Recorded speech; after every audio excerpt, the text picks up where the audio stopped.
Estamos começando mais um programa Evidências, sempre em busca de fatos que comprovem a veracidade histórica da Bíblia Sagrada. No programa de hoje, vamos conhecer algumas curiosidades bíblicas para que você possa aumentar a sua cultura e conhecimento acerca deste importante livro da humanidade. E que tal começarmos pelo título que ele contém? Bíblia Sagrada. Você sabe de onde vem esse nome? Bem, sagrada é fácil, significa algo santo, separado para um fim religioso, etc. Mas e quanto à palavra Bíblia? Para responder a esta pergunta, devemos recorrer à história de uma planta muito comum nas ribeiras do rio Nilo e que conhecemos pelo nome de papiro.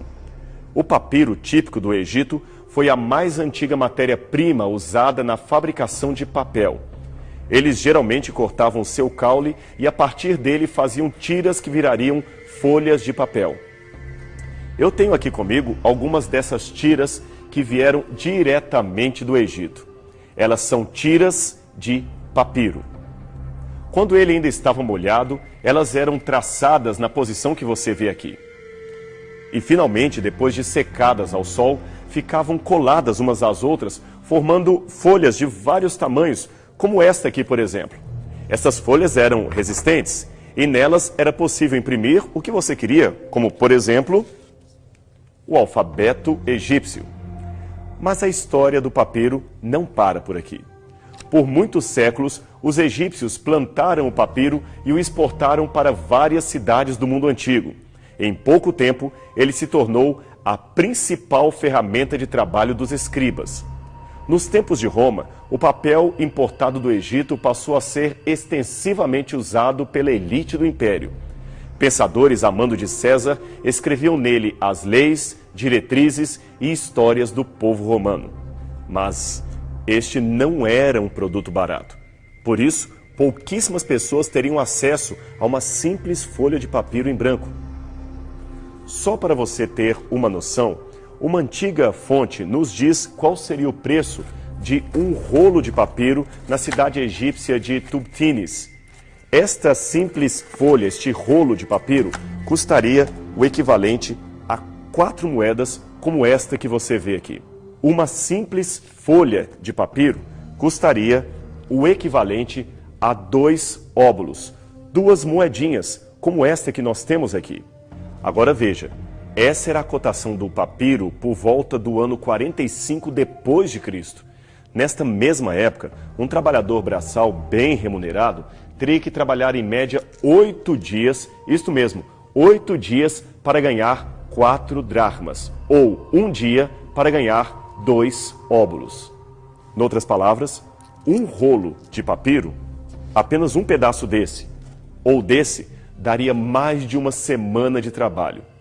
Esta folhinha aqui custaria um dia inteiro de trabalho braçal pesado. E como sempre houve atravessadores, esse preço chegava inflacionado em cidades da Grécia e Itália, sem contar a Espanha e a Grã-Bretanha, que ficavam bem mais distantes do Egito.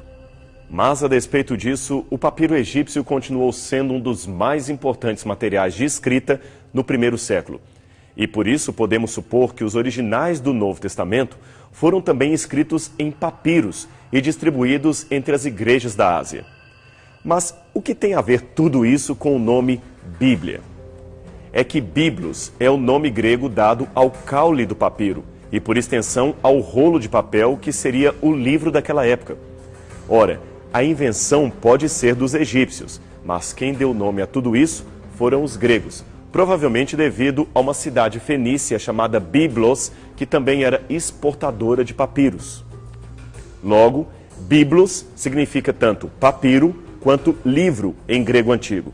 Não é por menos que até hoje o acervo literário é conhecido como biblioteca. Mas vamos caminhar um pouquinho mais. Biblos é o livro, ok. Biblion significa livrinho em grego. Agora, o grego, diferente do português, não fazia o plural usando S. No caso de plural diminutivo, trocava-se o final por um A. Assim, o plural de biblion, livrinho, seria biblia, livrinhos, ou coleção de pequenos livros. Agora ficou fácil. o nome grego, Bíblia, passou para o latim e do latim para o português, e assim ficou conhecida esta extraordinária coleção inspirada diretamente pelo Espírito de Deus. Hoje a Bíblia é, sem dúvida, o livro mais vendido em todo o mundo. E embora muita gente não saiba, a Bíblia Sagrada foi o primeiro livro impresso no mundo ocidental. Isso mesmo. Ela foi impressa por volta de 1450 na cidade de Mainz, na Alemanha, pelo genial João Gutenberg. Ele foi tido por muitos como o inventor da imprensa, embora alguns, na verdade, pensem que ele, na verdade, copiou a invenção dos chineses. Seja como for, a sua impressão da Bíblia revolucionou a história do mundo ocidental. Quando Gutenberg expôs o seu plano de imprimir a Bíblia, todos achavam um absurdo, pensavam que ele estava ficando louco, porque tal tarefa estava muito além das possibilidades humanas do século XV. Só para você ter uma ideia, com as condições daquele tempo, o processo de imprimir uma única página seria muito demorado, porque eles precisavam arrumar todas as letras de impressão numa moldura e conferir se todas estariam ali bem arranjadas conforme o texto que se queria produzir. Assim, não é difícil imaginar quão trabalhosa teria sido a tarefa de imprimir ou reproduzir uma única página. Estes são alguns tipos móveis que Gutenberg utilizou.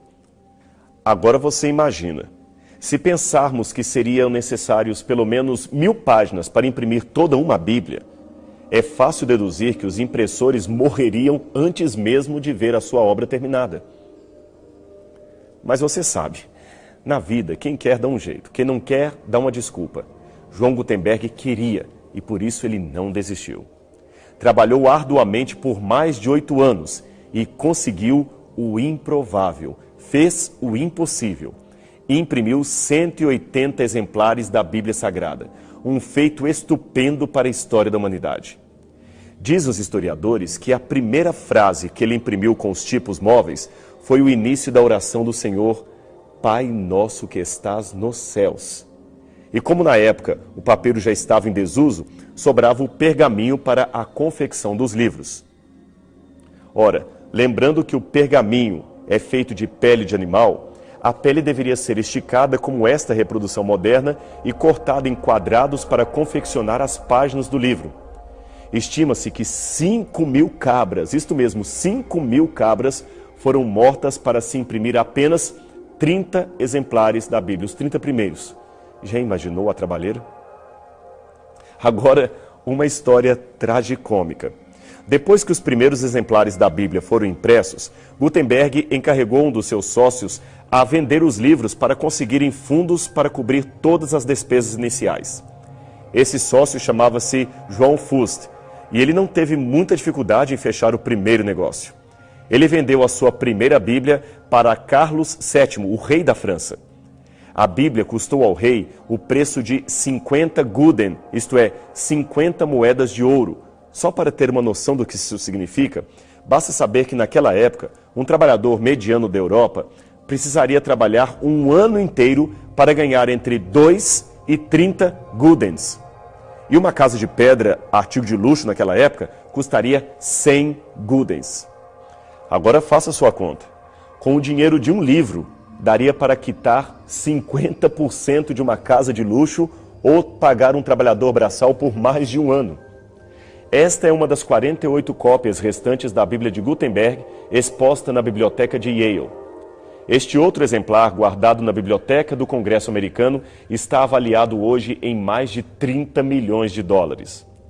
Mas a história da primeira compra não acabou com a venda para o rei Carlos VII, não. Assim que saiu do Palácio Real, o sócio de Gutenberg dirigiu-se ao arcebispo de Paris, que também comprou um exemplar pelo mesmo preço pago pelo rei. Passados alguns dias, o rei e o arcebispo se encontraram para trocar ideias acerca do maravilhoso livro que cada um adquirira. Pois bem, cada um queria ver o livro que o outro comprou, e ao trazerem os exemplares para o mesmo ambiente, perceberam assustados que ambos eram iguaizinhos um ao outro.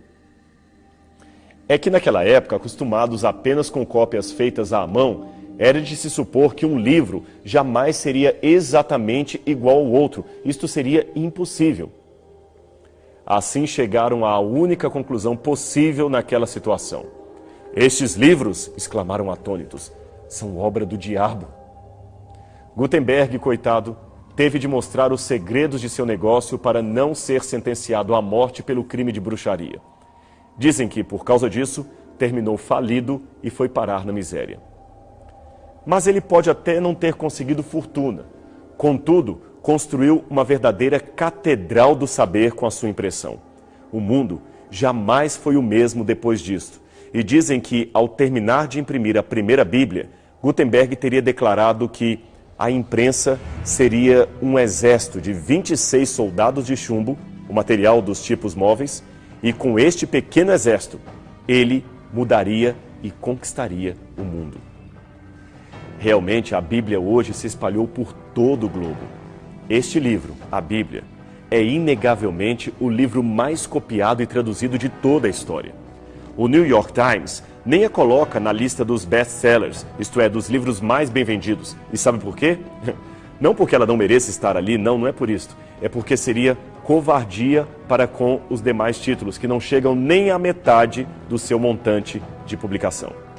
É até difícil fazer a conta, mas a Sociedade Bíblica Inglesa calculou que de 1816 até 1975 já haviam sido vendidos algo perto de 2,5 bilhões de Bíblias em todo o mundo. Porém, um estudo mais recente diz que, entre cópias completas ou porções, a Bíblia já ultrapassou os 6 bilhões de exemplares vendidos. Mas a própria pesquisa adverte que o número pode ser maior se computarmos que muitas Bíblias foram copiadas e distribuídas clandestinamente durante o regime soviético e outras fases de perseguição ao cristianismo. A Sociedade Bíblica Unida anunciou em 2010 que a Bíblia hoje encontra-se traduzida, no todo ou em parte, para 2.565 diferentes idiomas. Parece até muita coisa, mas não é. No mundo existem 6.860 línguas catalogadas pela Sociedade Internacional de Linguística, fora a estimativa de umas 300 ou 400 línguas ainda não catalogadas em regiões da África e do sul do Pacífico. Mas não sejamos pessimistas.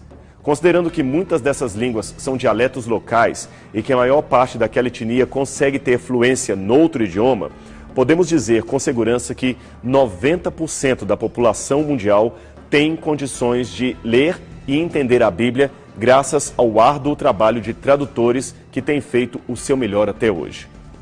Atualmente, perto de 4,7 bilhões de pessoas têm uma Bíblia disponível em sua primeira língua e outros 542 milhões têm pelo menos o Novo Testamento ou alguma porção dela. Mas ainda assim, dentre os idiomas restantes, existem por volta de 340 milhões de pessoas se comunicando em 2.078 idiomas que precisam com urgência conhecer a mensagem da palavra inspirada. Vários esforços estão sendo feitos, louváveis esforços, eu diria. Um deles é o da Aliança Global Wycliffe.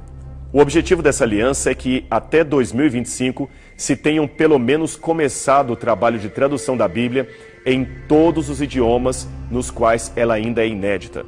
Oremos e trabalhemos para que esse projeto dê certo, pois assim sendo, a transformação que a Bíblia causará nessas culturas será inimaginável. Aliás, chamar a Bíblia de livro chega a ser, como dizem em inglês, um misnomer, isto é, um título inapropriado, porque a Bíblia é simplesmente sem igual. O ditador Mao Tse-tung, no auge de seu governo comunista na China, mandou imprimir 900 milhões de cópias do Livro Vermelho e obrigou, por força de lei, que cada cidadão adquirisse um exemplar. Mas, segundo o dicionário Webster, apenas 100 milhões foram vendidos, um número bem inferior aos quase 6 bilhões de Bíblias que mencionamos que foram vendidas e publicadas em todo o mundo. Tão logo o comunismo deu sinais de queda, a Bíblia entrou com força em países onde antes era proibida. Isto é, entrou oficialmente, porque cristãos corajosos nunca cessaram de levar a palavra de Deus a estes lugares, mesmo com o risco de sua própria vida. Há muitos clássicos interessantes ao redor do mundo, mas faça um teste. Isole dois grupos de pessoas sem nenhum contato prévio com a cultura judaica ou a cultura cristã ocidental. Dê para o primeiro grupo uma coleção de livros de autores famosos como Shakespeare, Goethe, Heidegger, Foucault e outros. Para o segundo grupo, dê apenas alguns exemplares da Bíblia Sagrada. Depois, peça para ambos os grupos examinarem os livros durante um determinado tempo. Dependendo, é claro, do nível cultural de cada grupo, é possível que muitos nem entendam Heidegger ou não tomem com profundidade a Foucault. Mas, ainda que entendam tudo, a experiência ficará apenas no campo da racionalidade. Já o segundo grupo, aquele que recebera exemplares da Bíblia, além dos conhecimentos racionais, você encontrará pessoas transformadas, amando tremendamente o Deus das Escrituras e desejosas de fazerem parte do seu reino. Eu sei que alguém dirá, mas esse experimento é muito utópico e fantasioso. Ele nunca foi realizado em lugar algum para sabermos qual seria o seu resultado. Ora, foi fantasiosa a descrição da sociedade perfeita que encontramos na República de Platão? Foram fantasiosos os resultados ou as reconstruções da utopia idealizada por Spencer, Hegel, Marx e Durkheim? Muitos intelectuais, é claro, pensam que não. Por que então seria fantasiosa mais essa experiência imaginária?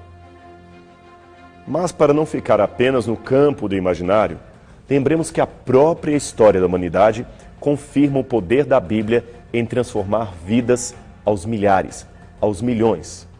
Procure na história um aficionado por Shakespeare capaz de dar a sua vida por uma interpretação de Hamlet. Você não achará. Procure pessoas que se converteram ou tiveram a sua vida transformada pela leitura da Ilíada de Homero, ou os que superaram vícios, depressões e falhas de caráter apenas porque leram o extraordinário José Saramago.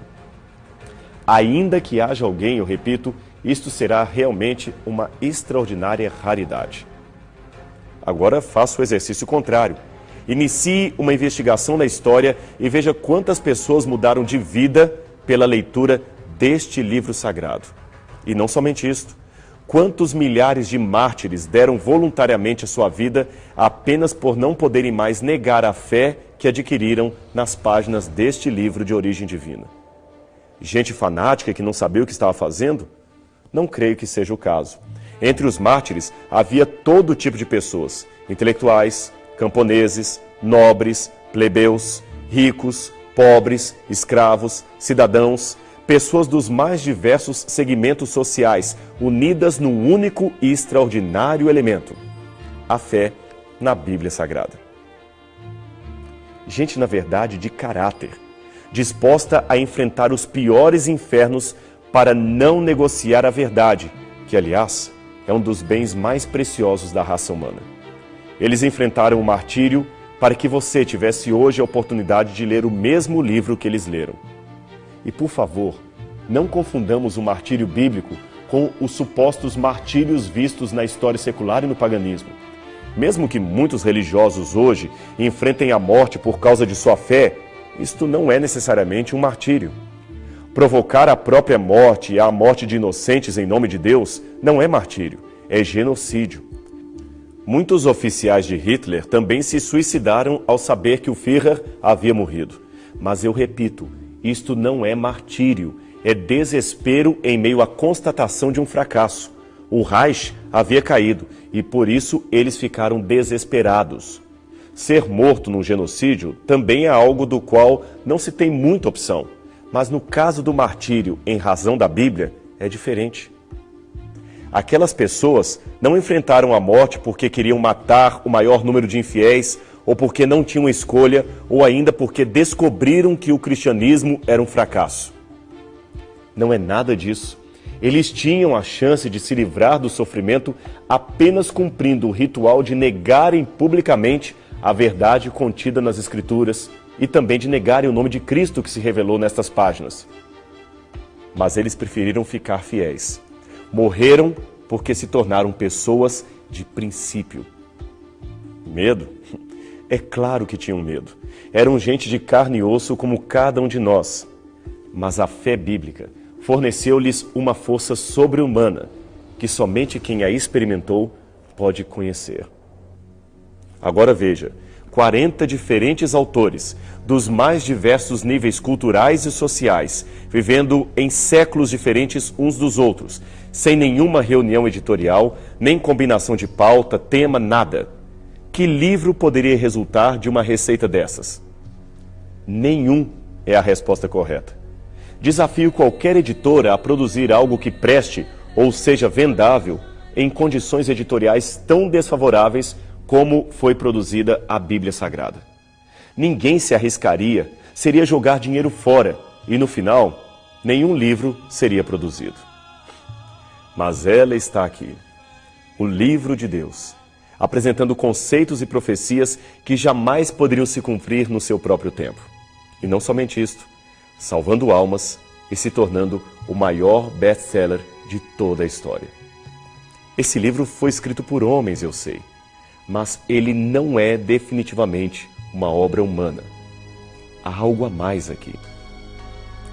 Deixe-me então fazer-lhe um convite. Por que você não tenta hoje mesmo descobrir o que há de especial neste livro chamado Bíblia Sagrada? Comece a lê-lo hoje mesmo e descubra a revelação da história que Deus tem para a sua vida. Bem, o nosso tempo acabou, infelizmente. Mas eu prometo que no próximo programa Evidências traremos para você mais algumas interessantes curiosidades acerca da Bíblia Sagrada. Portanto, não perca o nosso próximo encontro aqui na TV Novo Tempo.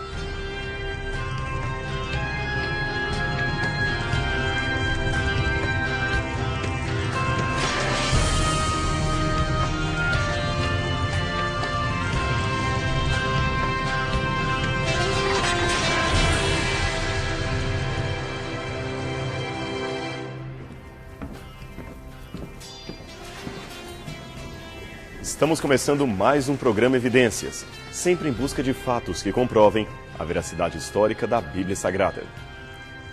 No último programa, você pôde acompanhar conosco várias curiosidades acerca da Bíblia. Vimos as origens da palavra Bíblia conectada à produção do papiro, uma das mais antigas formas de papel vegetal criadas pelos egípcios.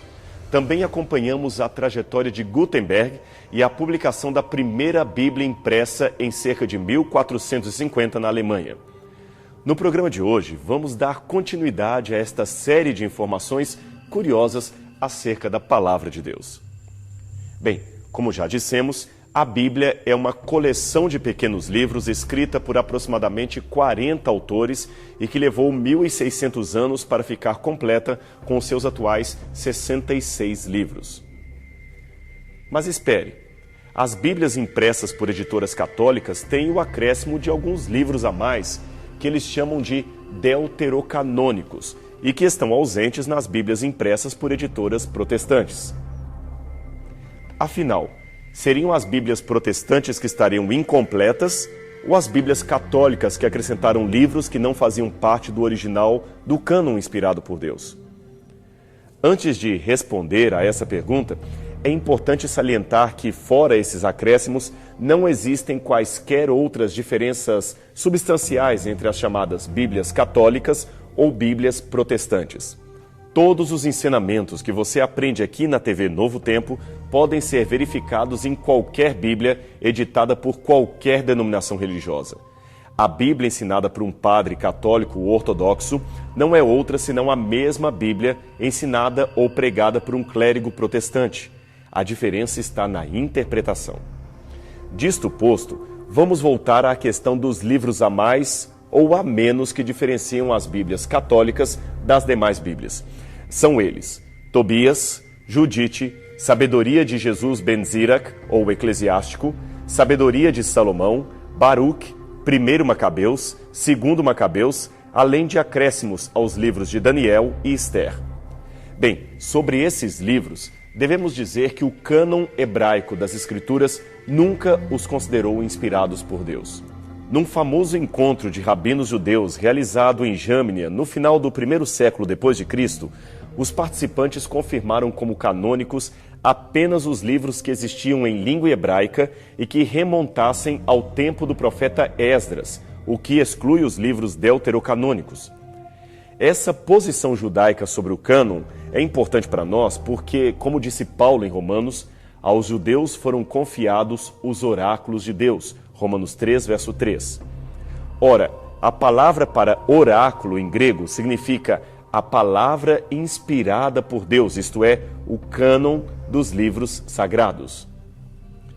A mesma compreensão dos judeus antigos quanto ao Antigo Testamento foi a compreensão dos cristãos primitivos. Melito de Sardes, que viveu no segundo século depois de Cristo, não incluiu os deuterocanônicos em sua lista de livros inspirados do Antigo Testamento. Ele reafirmou a lista hebraica feita pelos judeus.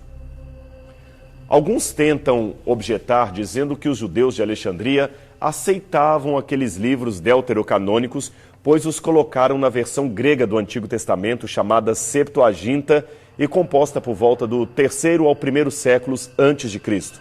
O problema com esta informação é que todas as cópias destes livros que temos na Septuaginta datam do 4º e 5º séculos depois de Cristo em diante.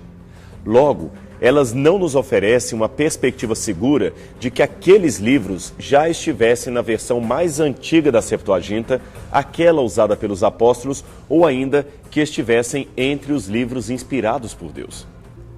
Ademais, esses livros foram rejeitados pelos principais escritores cristãos que escreveram antes do 4º século depois de Cristo. São eles Atanásio, Hilário, Cirilo de Jerusalém, Cipriano, Gregório Nazianceno e Eusébio de Cesareia. Aliás, o próprio São Jerônimo, que traduziu a Bíblia para o latim a mando do Papa Damásio, se sentiu desconfortado em incluir aqueles livros no índice das Escrituras Sagradas. Tanto que no seu prefácio chamado Prólogos Galeatus, ele faz questão de dizer que todos os livros que estavam fora do cânon hebraico não poderiam ser inspirados por Deus, eram apócrifos. São Jerônimo distinguiu entre livros canônicos e livros eclesiásticos. Estes últimos, que circulavam pela igreja, foram aceitos como uma leitura espiritual e boa, mas não foram reconhecidos como escritura autorizada.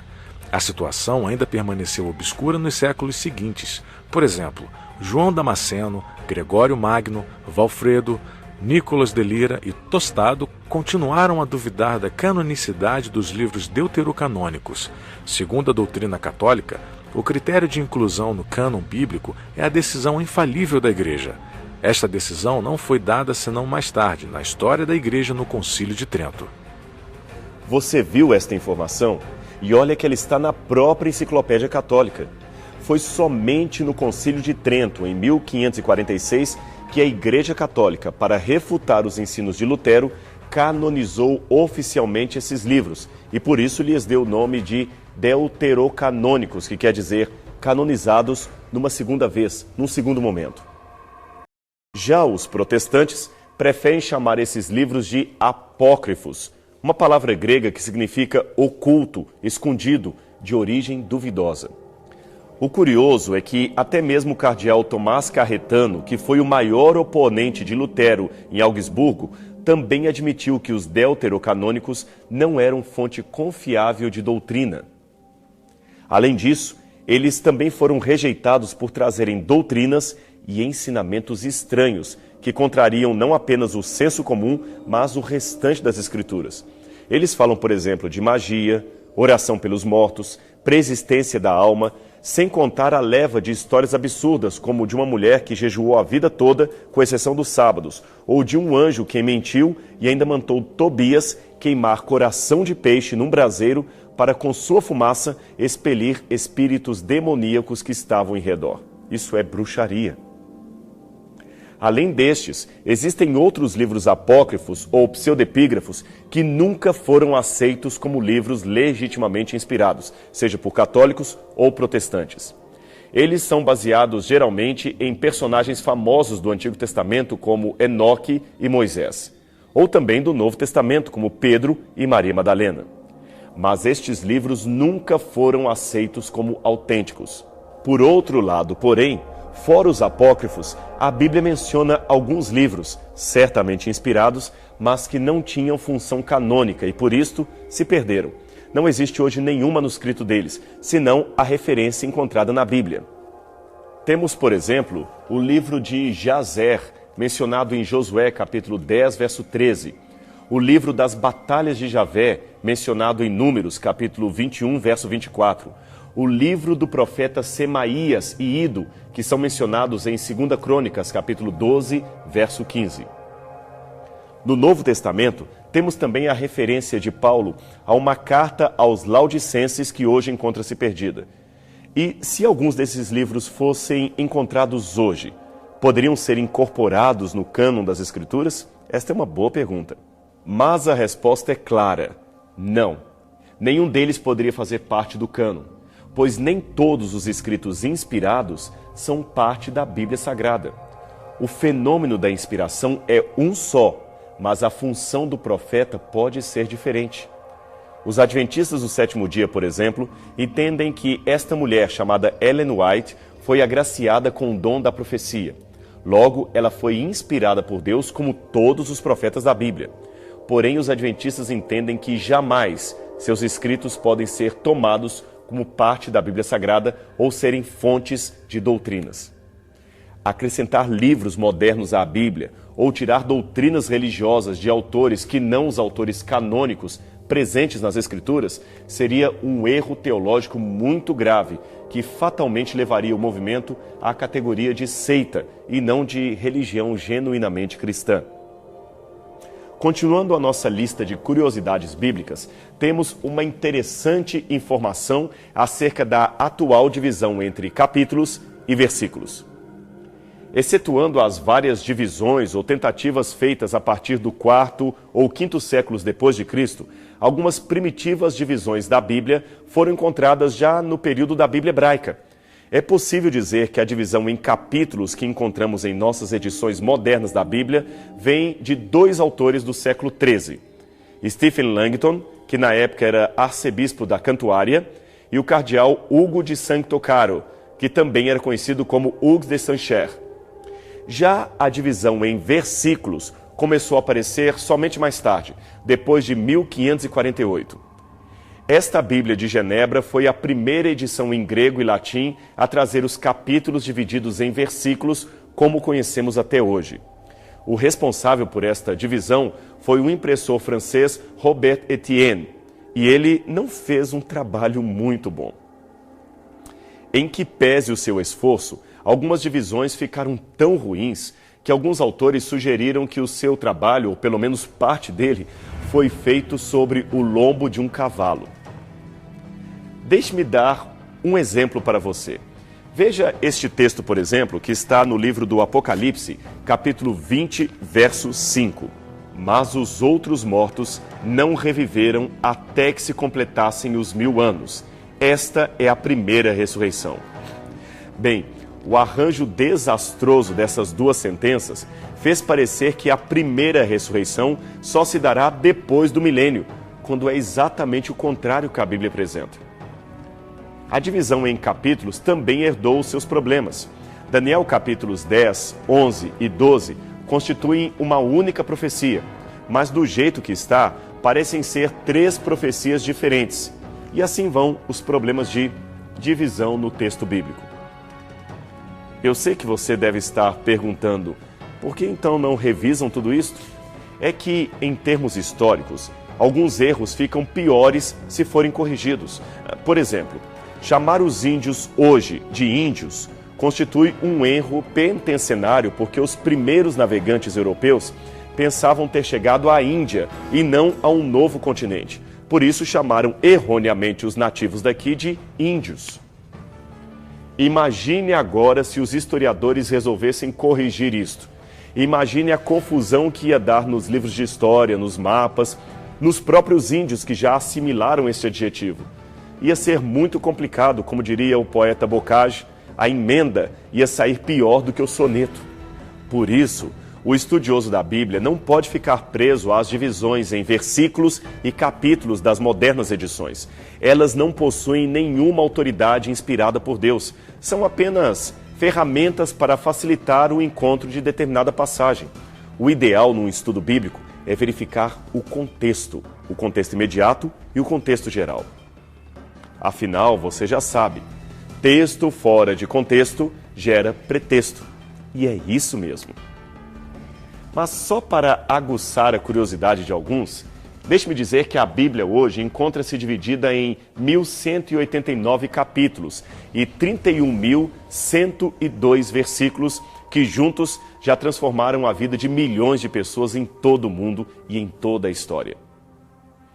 O interessante é que, provavelmente, os seus autores humanos, embora soubessem desde o começo que estavam redigindo as palavras que Deus lhes revelara, nem mesmo eles poderiam imaginar o alcance daquilo que estavam colocando no papel.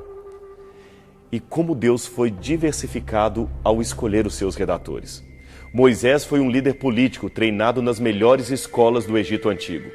Pedro era um rude pescador da Galileia. Amós era boiadeiro e recolhedor de figos em Tecoa. Josué era um capacitado general militar. Daniel era o primeiro-ministro na corte de Babilônia. Lucas era um médico e advogado, possivelmente de origem grega. Salomão era um rei e filósofo judeu. E olhe que estes são apenas alguns exemplos para mostrar que Deus não é elitista nem simplista em suas escolhas. Ele escolheu gente de todas as camadas sociais e de todos os níveis intelectuais. Isso sem contar aqueles que, embora não fossem escritores da Bíblia, foram arrolados nela como verdadeiros heróis e heroínas de Deus. Homens, mulheres, escravos, ricos, pobres e até crianças. Deus realmente é muito diversificado em suas escolhas. Deus não é monótono. E por falar em escolhas, é bom que se esclareça que a eleição de Deus não significa destino. Ele respeita muito o livre-arbítrio humano. A decisão de cada um desses heróis de fé foi o determinador final para o plano de Deus em relação a eles, ou para que se cumprisse aquilo que Deus queria. Mas os planos de Deus poderiam ser frustrados se a pessoa rejeitasse a eleição de Deus. É importante deixar isto claro. Originalmente, a Bíblia foi escrita em hebraico, aramaico e grego. E hoje, como dissemos no programa anterior, ela está traduzida em mais de 2.500 línguas e dialetos. No caso do português, o pioneiro da tradução para o idioma lusitano foi Dom Dinis I, rei de Portugal de 1279 a 1325. Culto e poliglota, ele iniciou uma tradução pessoal da Bíblia latina para o português, mas não conseguiu ir além dos 20 primeiros capítulos do Gênesis, porque infelizmente morreu antes. Pena que nenhuma linha dessa antiga tradução chegou até nós. Depois dele, houve outras traduções incompletas da Bíblia para o português. Em 1505, por exemplo, Dona Leonor de Avis, esposa de Dom João II, mandou publicar os Atos dos Apóstolos e as Epístolas Gerais. Mas o clero, não querendo que a Bíblia estivesse na língua vernácula, conseguiu interromper os seus trabalhos e dar fim às cópias que estavam nas bibliotecas do país.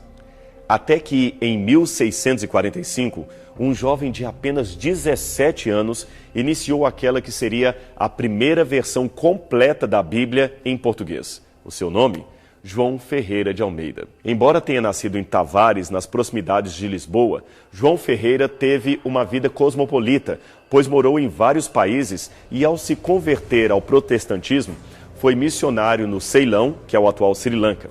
Ele sabia ler e se comunicar razoavelmente bem em holandês, francês, italiano, espanhol, latim e grego. E veja a perseverança desse rapaz. Depois de ter traduzido vários capítulos, ele perdeu o manuscrito que levou 3 anos para escrever e teve de começar tudo outra vez. Até que, em 1676, ele finalmente terminou a tradução do Novo Testamento e enviou para ser impresso na Batávia. Mas o trabalho de revisão foi tão lento que ele teve de tomar o manuscrito e reenviá-lo para ser impresso em Amsterdã, na Holanda. E finalmente, em 1681, surgiu o primeiro Novo Testamento traduzido completamente em português. Aí veio a hora de começar a tradução do Antigo Testamento. Mas Almeida só conseguiu chegar até Ezequiel, capítulo 41, pois uma enfermidade ceifou-lhe a vida em 1691, aos 63 anos de idade. Até que em 1748, o pastor Jacobus Open Acker reiniciou o trabalho interrompido por Almeida e em 1753 foi impressa em 2 volumes a primeira Bíblia completa em português. 4 anos mais tarde, talvez em resposta a esta publicação protestante, o Papa Bento XIV soltou um decreto dizendo que a Bíblia era útil para fortalecer a fé e que uma versão católica deveria ser com urgência impressa em língua portuguesa. Quem ficou encarregado dessa tradução foi o padre Antônio de Figueiredo, que também era natural de Lisboa. Ele até procurou fazer um bom trabalho, mas reconhecendo que não conhecia nada de grego ou hebraico, fez uma tradução a partir da Vulgata Latina, conforme as ordens do Papa. Logo, esta edição católica foi uma tradução de tradução. E mesmo que tivesse um português melhor do que a versão de Almeida, a de Figueiredo pecou por introduzir elementos tendenciosos em sua tradução. Por exemplo, na primeira edição de 1778, o texto de 1 Pedro, capítulo 5, verso 5, que fala da devida obediência aos mais velhos, ficou apoiando a honra dos padres. Outra, o texto de João, capítulo 11, verso 57, traduziu a palavra sacerdote por pontífice para valorizar o título do Papa. E Apocalipse 1, verso 10, que no original está arrebatado fui no dia do Senhor, Figueiredo traduziu por arrebatado fui no dia de domingo, para fazer valer a guarda do dia oficial da Igreja de Roma. Esses foram apenas alguns exemplos, mas não vamos ficar com isto e anular todo o trabalho de Figueiredo, de jeito nenhum. Ele escreveu algo no prefácio de sua primeira edição que realmente é digno de muita apreciação. Veja o que ele escreveu. Ora, se os sagrados apóstolos, inspirados sem dúvida pelo Espírito Santo, queriam e mandavam que todos lessem as suas cartas, homens, mulheres, grandes e pequenos, eclesiásticos e seculares, quem pode duvidar que a toda a classe de pessoas seja de suma utilidade a leitura das Sagradas Escrituras? Se quando a fé dos crentes cristãos estava tenra, como em leite, julgavam estes primeiros mestres de religião que nenhum mal lhes poderia causar, mas antes contribuiria muito esta leitura para os confirmar na fé e para excitar em todos eles a piedade e o amor de Deus, que perigo pode haver hoje na leitura dos evangelhos e cartas dos mesmos apóstolos. Essa foi realmente uma declaração revolucionária, numa época em que certos filósofos e teólogos ainda achavam que a Bíblia era para ser lida apenas por clérigos e nunca ser distribuída ao povo. Com essa declaração, o padre Figueiredo foi além de seu tempo, e eu assino embaixo do que ele escreveu. Por isso, gostaríamos de terminar essas curiosidades bíblicas justamente com essa máxima do padre Figueiredo. Estude a palavra de Deus com afinco, mergulhe nas suas páginas e também na história que envolve a sua tradução, a sua transmissão. Veja o que especialistas em teologia, arqueologia, filosofia, história e outras áreas dizem a respeito deste livro famoso. Avalie bem as suas posições, favoráveis ou não, e tire você mesmo as suas conclusões. Veja, se tem um imperador que o Brasil deveria ter orgulho de ter tido, este foi, sem dúvida, Dom Pedro II. Dono de uma cultura vastíssima, ele foi extremamente dedicado ao estudo dos idiomas. E Dom Pedro foi também ativo participante de diversas academias de ciência e letras em todo o mundo. Ele chegou a viajar em expedições para o Oriente Médio e se tornou ele mesmo membro imortal da Academia Francesa. Depois disso, foi eleito para a Liga dos 40 Sábios em Paris. Agora, com esse currículo, veja o que este homem de vasta cultura disse a respeito da Bíblia Sagrada. Eu amo a Bíblia. Eu leio-a todos os dias. Quanto mais a leio, tanto mais a amo. Há alguns que não gostam da Bíblia. Eu não os entendo, não compreendo tais pessoas, mas eu a amo. Amo a sua simplicidade e amo as suas repetições e reiterações da verdade. Como disse, eu a leio cotidianamente e gosto dela cada vez mais. Qualquer comentário adicional a estas palavras de Dom Pedro II será mera redundância.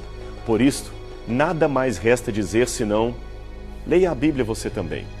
Descubra por si mesmo o poder transformador contido nas páginas deste livro especial. E não esqueça de estar conosco todas as semanas aqui no programa Evidências, na sua TV Novo Tempo. A gente se encontra no próximo programa.